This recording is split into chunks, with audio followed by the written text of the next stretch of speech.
កាហ្វេគឺជាភេសជ្ជៈដ៏ពេញនិយមទូទាំងពិភពលោកជាពិសេសគឺបងប្អូននៅកម្ពុជាតែងតែញ៉ាំកាហ្វេបែប brand តោះបងប្អូនទៅញ៉ាំកាហ្វេទាំងអស់គ្នាប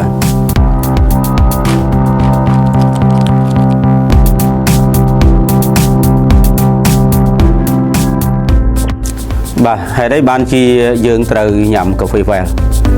ដោយសារតែកាហ្វេវ៉ែលគឺជាកាហ្វេដែលរួមផ្សំពីរូបមន្តធម្មជាតិទី1ដូចជាកាហ្វេហើយទី2គឺពួកប្រភេទផ្សិតលីងជឺទី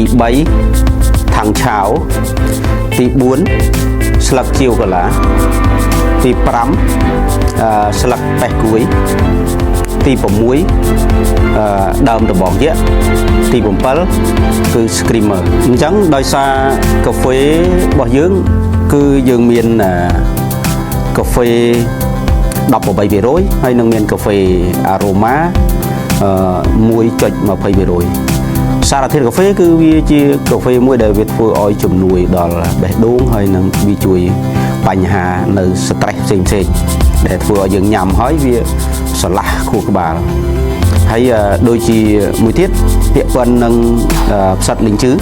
គឺវាជំនួយថ្លើមហើយនឹងជំងឺសន្លាក់ដៃជើងថាំងឆា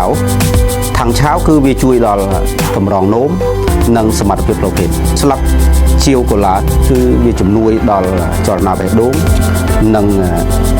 កាពះពោះវៀនស្លឹកបេះគួយគឺជំនួយដល់សុខភាពភ្នែកដើមដំបងយក្សគឺវាជួយដល់កាត់បន្ថយនៅកូលេស្តេរ៉ុលក្នុងខ្សែឈាមហើយនឹងរក្សាគីឡូយើងឲ្យនៅថេរពាក់ព័ន្ធនឹង screamer បូកនឹងស្ករពីធម្មជាតិវាធ្វើឲ្យកាហ្វេយើងខាប់ហើយនឹងធ្វើឲ្យមានរសជាតិឈ្ងុយឆ្ងាញ់ហើយវាជាភេសជ្ជៈមួយយ៉ាងដែលញ៉ាំទៅហើយវាប៉ូវសុខភាពតាមបែបធម្មជាតិធ្វើឲ្យរាងកាយរបស់យើងរឹងមាំ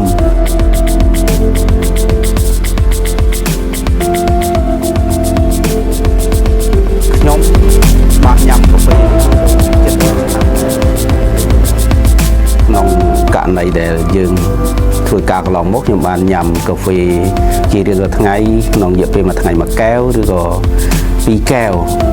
តែវាអាការៈផ្សេងដូចជាឈឺក្បាលចុករយឬក៏សាច់ដុំឬក៏ឈឺសន្លាក់ដៃជើងយើងបានកាត់បន្ថយហើយក៏រាងកាយរបស់យើងមានកម្លាំងមមួនជាកាហ្វេមួយដែលអាចជជែកជាឌីស្រីបានផងដែរហើយវាបានការពាររាងកាយរបស់យើងឲ្យរឹងមាំជាចុងក្រោយខ្ញុំចង់ឲ្យ